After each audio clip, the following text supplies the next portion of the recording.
باشمهندس، الاختبارات عبارة عن ايه يعني؟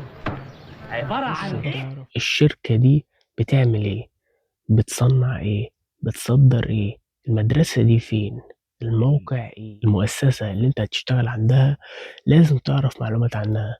مش هقولك بقى اتأسست امتى وبتاع، بس اتليست على الأقل تعرف ايه هما اللي بيعملوه، ايه الصناعة، ايه اللي بيوفروه، ايه الخدمة اللي هما بيعملوها، حتى لو ده بره مجالك. بمعنى انت النهارده رايح تشتغل في شركة معينة لتصنيع القماش وانت جرافيك ديزاينر، مالكش علاقة خالص بأي شيء ليه علاقة مثلا بالقماش ولا التصنيع ولكن المعلومات نفسها بتبين للانترفيور او الشخص اللي بيعمل لك المقابله ان انت فعلا شخص مجتهد وقاري عن الشركه واجتهد. وده بيبين لي انا كحد هعمل لك تعيين ان انت حد فعلا تستحق الوظيفه.